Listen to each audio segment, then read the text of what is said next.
Selamat pagi rekan-rekan Sobat Muwardi. Kali ini MCC, Muwardi Care to Cancer akan menampilkan Dr. Adniana Nareswari, spesialis dermatologi venerologi, dan akan membahas tentang melanoma maligna. Apa sih itu melanoma maligna? Judul kita kali ini, Dok, itu adalah perubahan ukuran, warna atau bentuk tai lalat itu ternyata bisa suatu tanda ke arah kanker kulit melanoma ya, Dr. Adniana ya. Nah, kali ini Dr. Adniana nanti akan menampilkan apa sih itu melanoma. Karena di bulan Mei nih, selain May Day Hari Buruh, ternyata hari Senin minggu pertama atau Monday Melanoma adalah hari melanoma sedunia, dan bulan Mei ini adalah Melanoma Awareness Month, jadi bulan kewaspadaan kanker kulit, dalam hal ini melanoma maligna. Teman-teman Sobat Muwardi di Instagram, Facebook, silahkan untuk join untuk kita berdiskusi lebih lanjut tentang melanoma maligna. Dr. Adniana akan memberikan suatu pengantar sedikit sebelum saya memberikan suatu gambaran melanoma, nanti akan presentasi. Gimana, Dok? Dr. Adniana, melanoma itu apa sih, Dok? Oke, boleh sambil presentasi, Dok? Boleh, atau boleh. Secara singkat aja ya, melanoma maligna gitu ya. Baik. Mungkin sudah banyak di antara Sobat Muwardi gitu ya yang pernah dengar gitu ya, melanoma. Tapi sebenarnya apa sih melanoma itu? Melanoma ini adalah salah satu jenis kanker kulit gitu ya, yang ganas gitu dari beberapa kanker kulit yang lain. Sebenarnya cukup jarang terjadi dibandingkan kanker kulit yang lain gitu, namun memang tingkat keparahannya atau prognosisnya cukup berat gitu ya, bahkan bisa menyebabkan kematian. Nah, karena itu hari ini kita akan membahas mengenai topik ini, sekaligus bulan ini adalah Melanoma Awareness Month, supaya Sobat Muwardi di rumah semuanya juga aware gitu ya apabila ada suatu tanda-tanda yang mungkin mengarah ke penyakit tersebut gitu ya. Nah, jadi ini melanoma maligna ini adalah merupakan suatu tumor kulit ganas yang berasal dari sel-sel melanosit. Kita tahu tumor atau kanker kulit itu ada yang berasal dari melanosit, ada yang non-melanosit. Yang non-melanosit contohnya yang lebih banyak ditemukan di Indonesia itu adalah basalioma atau karsinoma sel basal dan juga karsinoma sel squamosa. Kemudian yang melanosit berasal dari sel melanosit atau sel pembentuk melanin, ini adalah melanoma. Bisa bisa terkenal ke banyak orang gitu, termasuk orang-orang terkenal yang saya sampaikan di slide ini. Nah, ternyata Bob Marley itu meninggal karena melanoma maligna, Dok. Oke. Belum banyak yang tahu ya. Belum banyak yang tahu. Ternyata Bob Marley itu meninggal di usia 35 tahunan. Itu karena melanoma maligna, suatu kanker ganas, kemudian sudah nyebar. Kemudian di gambar yang di tengah nih, Dok, ini adalah McCain, ini adalah senator Amerika yang dulu pernah mencalonkan menjadi presiden. Ini juga terkena melanoma maligna di wajah, tapi sudah terreseksi, habis itu udah bagus, Dok. Gitu. Nah, gambar yang sebelah kanan ini Jimmy Carter. Jimmy Carter ini adalah mantan presiden Amerika. Nah, beliau ini juga terkena melanoma maligna, terus yang jadi ini adalah sudah menyebar ke otak. Oh iya. Sudah menyebar ke otak. Jadi sudah terjadi penyebaran otak, dan seperti tadi Dr. Adniana, ternyata si kanker melanoma itu diam mudah menyebar begitu. Mudah menyebar, bisa menyebar ke otak, menyebar ke paru, menyebar ke liver. 3 hal itu yang utama.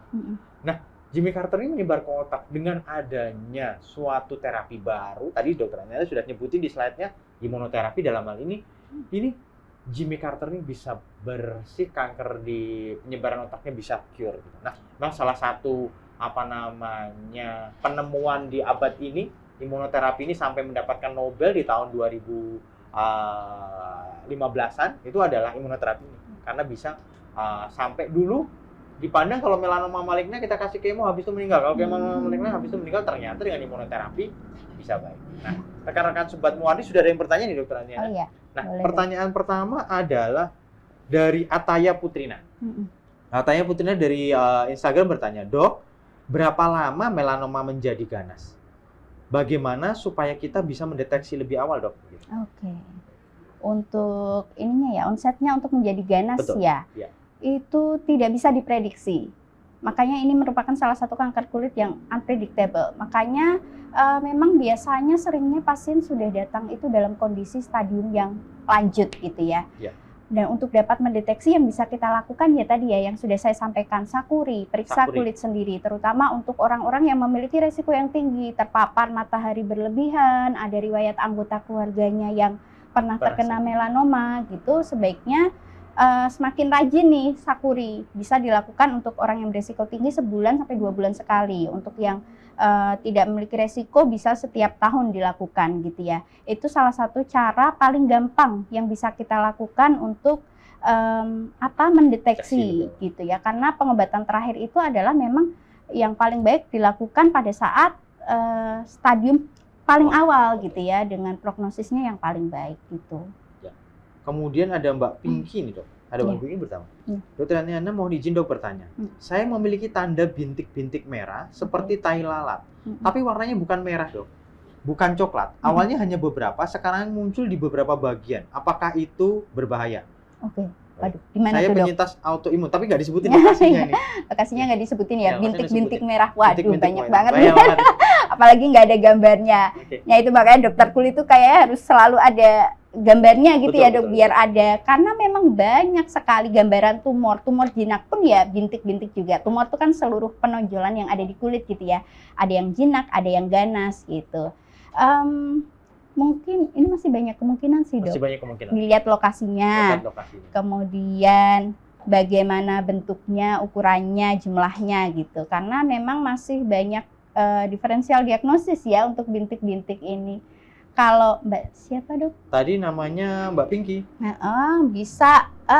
Kalau ragu-ragu boleh langsung memeriksakan diri saja ke dokter spesialis kulit dan kelamin gitu ya. Nanti untuk mengetahui lebih jelas gitu. Kemudian ada pertanyaan lagi nih dok, dari Instagram. Mbak Ika izin bertanya dok, untuk menghindari melanoma ini, untuk sunblocknya sebaiknya SPF berapa? Nah tadi kan salah satu faktor resikonya adalah paparan UVA UVB tadi dokter Aniana sebutkan. Bagaimana dok? Silakan dok. Oke, sunblock ya, sunscreen. Sekarang istilah yang dipakai sih sebenarnya lebih tepat sunscreen gitu, karena memang nggak ada UV filter yang 100% bisa mengeblok gitu. Jadi sunscreen ya. Sunscreen untuk di Indonesia ini kan salah satu negara tropis gitu ya, yang kita mendapatkan paparan matahari sepanjang tahun, sepanjang hari gitu. Jadi yang direkomendasikan nih dari Perhimpunan Dokter Kulit Indonesia gitu ya, merekomendasikan penggunaan sunscreen itu untuk SPF. SPF itu kan perlindungan terhadap UVB dok. UVB. Kalau perlindungan terhadap UVA nanti dia ini diindikasikan dengan PA. Mungkin pernah baca di label sunscreen itu ya. Ada tulisan ada, PA? Iya, PA plus. Singkatannya gitu. Protection terhadap UVA. Protection terhadap UVA. Ya, Oke, kalau memang dipastikan ini gambarannya jinak banget nih, biasanya kita tetap untuk tumor tuh pendekatannya paling bagus tetap eksisi ya dok ya. Eksisi kenapa? Karena dengan eksisi itu jaringannya nggak hancur, sehingga harapannya bisa kita periksakan lebih lanjut untuk pemeriksaan PA gitu dok. Takutnya apabila ternyata itu suatu keganasan, karena memang gambarannya sangat mirip ya dok. Betul. Ya. Saya tampilkan di slide nih dok, ABCDE yang tadi dokter ini kan, karena tadi sempat mati lampu kan pada. Nah, biar teman-teman mau tahu bahwa ABCDE itu apa. Iya.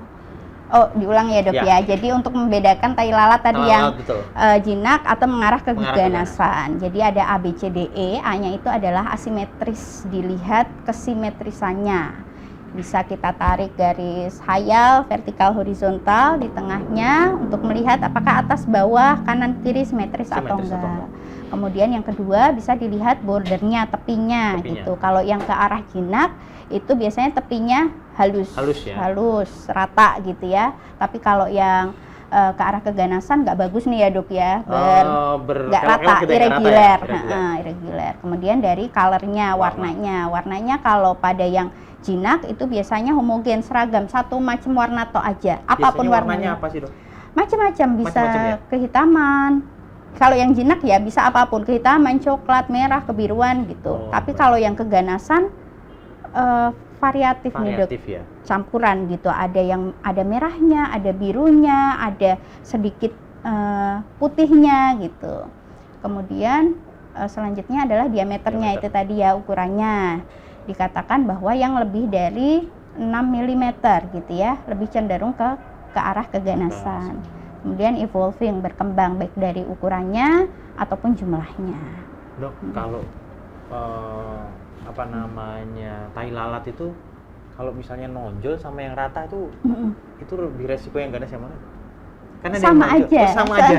Bisa Bisa dua-duanya, aja rata bisa aja. Bisa rata aja, aja. Bah. Bisa Bisa rata. aja. Ada namanya varian melanoma ini kan ya banyak ya, Iya. Dok ya. Ada yang superficial spreading. Nah, itu bahkan gambarannya bisa rata Nggak kayak rata cuman ya, nggak nonjol ya. nonjol pun sedikit atau bahkan rata gitu. Itu bisa menjadi suatu melanoma. Jadi nggak bisa kita secara kasat mata aja menilai sih, Dok, sebenarnya. Memang gold standarnya ya tetap harus paling nggak dermoskopi gitu ya, dilihat apakah ada biar batasnya kelihatan lebih jelas, kemudian struktur di dalamnya, warnanya apakah bervariasi atau homogen. Nah, gold standarnya tetap dilakukan biopsi itu tadi. Rekan-rekan Sobat Muardi, kalau ada suatu lesi kulit atau sesuatu yang aneh, segera datang ke dokter spesialis dermatologi untuk bisa tahu ini sebenarnya apa. Nah, kadang-kadang rekan-rekan Sobat Muardi ini takut tuh. Nomor Kenapa satu tuh? takut. Takut nomor satu itu adalah nanti kok malah ketahuan, jadi dia menunda. Nah, nomor dua, kalau udah dengar kata biopsi, dia ada suatu pikiran bahwa duh, nek di biopsi nanti tambah nyebar. Nah, ya. dokter Aniana bisa jelasin nggak? Sebenarnya biopsi itu prosedur apa dan itu aman apa enggak? Oke, biopsi ya. Jadi itu prosedur rutin yang biasa dilakukan pada suatu kanker kulit untuk menilai bagaimana secara histopatologi gitu ya, melihat selnya apakah ganas atau jinak gitu. Sebenarnya prosedurnya sangat ringan gitu ya, Dok ya. Kalau misal lesinya kecil aja kita lakukan sekalian diangkat semuanya gitu ya. Kalau lesinya cukup besar kita lakukan biasanya plong biopsi, itu lebih kecil lagi. Dibius gak, Dok? Dibius dong. Dibius Biusnya takut, jadi nggak nyeri. Nggak ada rasa nyeri. Nyerinya tidak nyamannya pada saat disuntikan anestesinya, cairan anestesi di bawah kulit. Sudah, habis itu nggak ada rasanya, aman. Jadi kemudian diambil kulitnya sedikit, sudah selesai. Lalu kita lakukan penutupan dengan paling beberapa jahitan aja. Jadi rekan-rekan Sobat Muardi tidak usah takut bahwa prosedur biopsi itu sesuatu yang berarti sebenarnya nggak berat ya, Dok ya? Nggak berat. Ringan. Nggak perlu nginep sekali one day care selesai. Kemudian untuk nyerinya nanti ada bius, tapi memang tadi suntikan awal untuk bius tadi agak nyeri, tapi habis itu pada waktu prosedur tidak nyeri. Nah, juga ada persepsi yang tadi, Dok, kalau di biopsi tambah nyebar, benar apa salah? Oh iya, enggak ya. Sebenarnya itu kontroversial juga ya. Tapi dari beberapa penelitian memang disebutkan bahwa tidak ada perbedaan prognosis antara pasien melanoma yang dibiopsi ataupun tidak. Tergantung dari bahwa kepentingan dari biopsi kita lebih besar gitu ya. Jadi sebaiknya sarannya tetap dilakukan biopsi aja gitu. Tidak perlu khawatir untuk melanoma itu menyebar gitu. Ya. Dalam hal tadi dokter menjelaskan tentang tata laksana, salah satunya adalah pembedahan. Ada yang ini ada istilah misalnya cryo, di counter dan lain sebagainya, itu metode-metode apa? Ada dokter bisa ceritakan lebih ini, Dok? Oke, cryoterapi, kemudian topical ini ya, apa Dok namanya? Kayak 5FU gitu-gitu, bleomycin bisa kita berikan memang pada lesi-lesi tergantung stadiumnya, Dok. Untuk lesi pre-kanker, sebelum kanker, dan lesi stadium awal mungkin itu bermakna gitu. Tapi kalau udah sebaiknya tetap pembedahan dulu gitu ya. Gitu. Kemudian selanjutnya pada stadium yang lebih lanjut, selain pembedahan, karena kalau kanker kulit ini kan merupakan salah satu kanker yang kelihatan gitu ya, Dok. Jadi pasti tumor primernya itu diambil. Nah, kalau udah menyebar ke kelenjar limfa atau organ dalam, tentunya harus ditambahkan terapi sistemik yang lain. Bisa. Sekarang trennya imunoterapi ya, Dok ya, dan targeted terapi ya. Silahkan rekan-rekan Sobat Muardi kalau ada pertanyaan lebih lanjut tentang dalam hal ini melanoma ini kanker kulit yang bentuk dan ukurannya mirip tai lalat, tapi dia tadi ada ABCDE, asimetris, bordernya beda, habis itu warnanya berbeda, diameternya yang ini lebih dari 6 mm, kemudian E-nya ada involving dalam ini berkembang. Nah, berkembangnya ini gimana, Dok? Apakah cepat atau nggak cepat atau gimana? Ukurannya atau gimana, Dok? Silahkan tentang. Biasanya lebih cepat ya, Dok, kecuali yang ini, yang melanoma jenis lentigo melanoma maligna itu biasanya akan lebih lama, bertahun-tahun gitu ya, karena biasanya dia berkembang dari lentigo pada orang tua. Tapi kalau pada jenis yang lain biasanya cepat, Dokter. Oh, cepat, jadi yang ini perkembangannya bisa cepat. Jadi tadi yang jenis lentigo tadi yang agak cepat. lebih lambat dibandingkan yang lain gitu. Kalau masih ada pertanyaan silahkan untuk disampaikan di IG ataupun Facebook RSUD Dr. Muardi. Dok, saya balik lagi tentang pencegahan. Jadi idealnya itu kita kena sinar matahari pagi, misalnya vitamin D itu jam berapa sih, Dok? Kalau siang-siang dan lain sebagainya UVA, UVB kayaknya tinggi banget ya, Dok? Iya, benar. Gimana, Dok? Kalau sarannya adalah sebelum jam 8 atau dilihat aja UV-nya. Sekarang kan kita bisa bisa. Pakai apa ya? Ada banyak aplikasi, Dok, sekarang. Oh, banyak.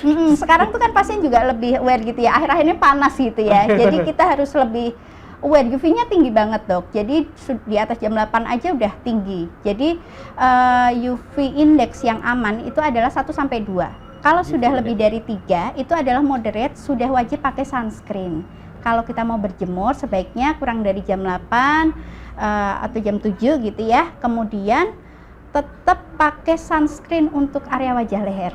Tetap pakai sunscreen untuk area wajah leher. Karena itu adalah area risiko tinggi untuk terkena kanker kulit. Baik. Jadi yang dipaparkan adalah boleh punggung tangan, punggung badan, kaki gitu. Kemudian nggak boleh lama-lama juga ya? Nggak boleh lama-lama juga, cukup 5 sampai 10 menit. Cukup 5 sampai 10 menit. Ya. Balik lagi tentang tadi kan resiko misalnya si pasien ini itu keluarganya itu ada yang melanoma deh. Keluarganya melanoma. Berarti kan dia resiko mungkin ada genetik yang terbawa begitu kan. Banget, iya, Dok. Nah, apa yang bisa dia lakukan selain dia ngecekin umum aja sendiri gitu, Dok? Ya, berarti mungkin paparannya nggak boleh menghindari faktor resiko yang lain ya. Faktor resiko yang lain termasuk juga merokok gitu, menghindari bahan-bahan karsinogenik, arsen gitu-gitu, dan juga tentunya yaitu menghindari paparan matahari ya, karena secara genetik pasti dia sudah ada membawa gitu ya gen untuk kecenderungan melanoma gitu. Hindari faktor resiko. Hindari faktor resiko ya. Nah, ada pertanyaan, Dok, dari Mbak Ken Larasati. Dok, kalau melanoma hanya melebar atau juga saya juga salah ya. Mungkin membesar melebar atau menyebar, gitu. Menyebar. Apakah hanya melebar atau menyebar? Ataukah bisa di beberapa tempat, Dok? Bisa. Jadi nggak cuma di mana-mana gitu bisa ya? Bisa di beberapa tempat juga, melebar juga bisa, ke dalam juga bisa. Jadi di tahap awal biasanya dia horizontal menebal, Dok, maksudnya, Dok? Oh, menebal. Menebal. Jadi ketinggian antara kulit itu loh, Dok. Oh iya, bisa ya? Bisa melebar ke samping. Semakin dalam bisa, bertambah tebal bisa, sampai membuat suatu nodular gitu gitu ya? Mudah berdarah gitu, atau menyebar di tempat lain juga bisa. Menyebar ke yang jauh aja bisa gitu ya, ke organ dalam bisa. Ke kulit yang lain juga ada kemungkinan bisa. Kalau bagi yang bekerja setiap hari itu paparan sinar mataharinya tuh terus-terusan gitu, Dok. Dokter Nina ada saran apa buat rekan-rekan yang memang bekerja di luar ruangan nih? Bekerja di luar ruangan kan memang dari pagi sampai ini karena paparan nggak bisa dihindari. Kalau kita kan pakai payung atau apa gitu ya. Nah, ada suatu ini. Bagi yang seperti itu gimana, Dok? Sarannya, Dok? Untuk lebih mungkin ada beberapa sobat Muardi yang memang karena pekerjaan gitu ya nggak bisa dihindari paparan matahari ya. Tetap nomor 1 sunscreen itu, kemudian selanjutnya juga kita gunakan proteksi fisik apapun yang bisa dilakukan gitu ya. Misal menggunakan topi, kacamata untuk wajah, atau kaca muka boleh kalau memungkinkan, masker, kemudian pakai pakaian yang melindungi kulit, itu sih. Bahkan jangan salah, kita yang bekerja di ruangan pun juga tetap harus menggunakan sunscreen karena UVA itu kan panjang ya, Dok, gelombangnya. Nah, kayak gini, kalau tidak ada pelindung terhadap UV-nya tetap masih nembus, Dok, gitu. Jadi kita pun di dalam ruangan tetap harus, apalagi kayak gini, Dok ya, yang full kayak ruangan kita kayak gini, kaca-kaca gini, tetap harus menggunakan sunscreen. Oh, jadi si UVA, UVB itu nembus kaca? UVA terutama. Oh, UVA nembus kaca? Iya, Dok. Teman-teman sobat Muardi karena nembus kaca jadi di dalam mobil yang panas pun juga bisa itu. Apalagi yang suka nggak disadari ya, Dok. Kita di mobil nih kayaknya aman nih, adem, nyalain AC gitu ya. Padahal justru kayak gini yang justru berbahaya, Dok. Merasa aman tapi padahal tidak terlindungi. Karena itu sering sekali kalau kita di dalam mobil kan panas sekali ya itu karena kacanya ya. Mungkin harus pasang kaca khusus di mobil. Biar bisa menyaring UV. Dibiasakan menggunakan sunscreen. Tapi biasakan menggunakan sunscreen rekan-rekan. Itu ada pertanyaan lagi ini. Salah satu topik yang bagus dalam hal ini kanker kulit melanoma ini jarang memang. Tapi kalau ketahuan kadang-kadang sudah nyebar ke tempat jauh ya, Dok? Betul, Dok. Biasanya mah gitu ya. Jadi ketahuan saat sudah metastasis kemana-mana gitu ya, Dok ya. Memang ada hope dalam hal ini, ada pengobatan baru imunoterapi tadi. Tetapi kadang-kadang untuk mengakses itu kan nggak semua bisa mengakses hal tersebut. Jadi utamanya pencegahan ya, Dok? Pencegahan. Nomor satu memang paling penting untuk semua penyakit pencegahan ya, Dok. Betul. Makanya nggak usah takut ke dokter kulit. Kalau ketahuan gimana ya malah bagus gitu ya. Kalau Karena ketahuan lebih awal. Lebih awal malah bagus karena kita bisa menterapi sedini mungkin, yang mana prognosisnya tentunya semakin bagus gitu. Baik. Ada pertanyaan dari saya nih, Dok. Apakah untuk sunscreen itu untuk wajah dan badan tuh kita bedakan, Dok? Karena produknya? Boleh sama aja? Boleh sama aja. Karena tadi menimbulkan jerawat masalahnya. Ya, buat yang memang cenderung gampang berjerawat, dia bisa menimbulkan jerawat gitu. Tapi kalau kulitnya nggak bermasalah, cenderung kering, aman-aman aja sih, Dok. Jadi kalau yang kulitnya cenderung kering, itu aman-aman aja. Dan tadi pesannya Dokter Adna bahwa SPF lebih dari 30 ya? Ya, lebih dari 30. Lebih dari 30. PA. Lihat PA-nya. PA-nya itu positif. PA 2, plus gitu. Plus. PA plus. Jadi kalau plus 1 aja belum cukup ya, Dok? Ya. Kalau PA-nya plus 1 aja itu belum cukup, rekan-rekan Sobat Muardi. Terus kemudian SPF-nya harus lebih dari 30%. Lebih tinggi, nggak saya bilang lebih baik, boleh. Tapi sebenarnya nggak berbeda, sangat jauh lah. Iya, betul, Dok. Terus waterproof. Tadi Waterproof. kuncinya. Waterproof karena kalau misalnya yang nggak waterproof akan cepat hilang, kita harus aplikasi lagi. Hilang cepat aplikasi lagi, begitu. Cepat habis ya, Dok. Iya, boros ya, Dok ya. Kemudian untuk yang walaupun waterproof begitu, rekan-rekan juga harus reapply lagi karena dia ada masa waktunya. Iya. Gitu. Rekan-rekan Sobat Muardi ada pertanyaan lebih lanjut, silahkan. Kalau ada pertanyaan lebih lanjut, nanti siaran ini bisa dilihat ulang, Dok, di Facebook dan nanti akan diupload di YouTube RSUD Dr. Muardi. Dokter, ini ada pesan khusus yang terakhir untuk rekan-rekan Sobat Muardi semua tentang melanoma ini, Dok. Apa, Dok? Silakan, Dok. Ya, melanoma maligna ya. Ini adalah salah satu kanker kulit yang jarang terjadi tapi bisa berakibat fatal, jadi harus terdeteksi segera gitu. Salah satu faktor resikonya adalah paparan sinar matahari, sehingga untuk Sobat Muardi di rumah tetap, apalagi kita orang Indonesia dengan paparan sinar matahari sepanjang tahun, sepanjang hari, harus selalu melindungi kulit kita dari paparan sinar UV dengan menggunakan sunscreen dengan dosis yang benar, dan reapply gitu. Dan juga dilindungi dari paparan matahari secara langsung dengan proteksi fisik lainnya. Kemudian bagi Sobat Muardi yang memiliki riwayat keluarga dengan melanoma, sebaiknya harus lebih sering untuk melakukan screening karena memang memiliki resiko yang lebih tinggi untuk terkena melanoma. Untuk yang lain bisa melakukan pemeriksaan dengan melakukan sakuri, periksa kulit sendiri. Dengan melihat tai lalat yang ada di tubuh kita dan melihat bagaimana perubahannya. Kemudian terapi yang terbaik adalah terapi sedini mungkin. Jadi semakin cepat terdeteksi akan prognosisnya semakin lebih baik. Apabila Sobat Muardi menemui lesi-lesi yang sekiranya aneh gitu ya, mencurigakan, tidak perlu takut-takut untuk segera memeriksakan diri ke dokter spesialis kulit dan kelamin terdekat untuk dapat didiagnosis sebenarnya apa dan juga tentunya dapat diterapi sesuai dengan diagnosis tersebut. Gitu, Dok. Baik, terima kasih Dokter Adniana. Rekan-rekan Sobat Muardi, salah satu yang harus kita ini kan adalah pencegahan. Tadi Dokter Adniana sudah menyebutkan bagaimana SPF, kemudian PA-nya harus positif 2, kemudian SPF-nya harus lebih dari 30%, reapply. Selain itu juga barrier fisik juga harus ini kan untuk mencegah timbulnya tadi melanoma maligna. Kemudian jika ada sesuatu lesi kulit sekecil apapun begitu ya, jangan ragu-ragu untuk datang memeriksakan diri ke poli kulit dan kelamin RSUD Dr. Muardi, baik di poli reguler maupun di poli Cendana. Dokter Adniana bisa ditemui di poli Cendana tiap hari apa, Dok? Cendana tiap hari Senin dan Jumat. Tiap hari Senin dan Jumat bisa ketemu Dokter Adniana untuk bisa memeriksakan diri. Dalam hal ini bukan cuma kalau ada benjolan, loh. Kalau mau diskusi tentang misalnya pemilihan SPF-nya yang mana atau bisa banget untuk berdiskusi lebih lanjut. rekan-rekan Sobat Muardi, terima kasih sudah join di MCC Muardi Care to Cancer, yang acara ini setiap 2 minggu sekali kita adakan, Dok.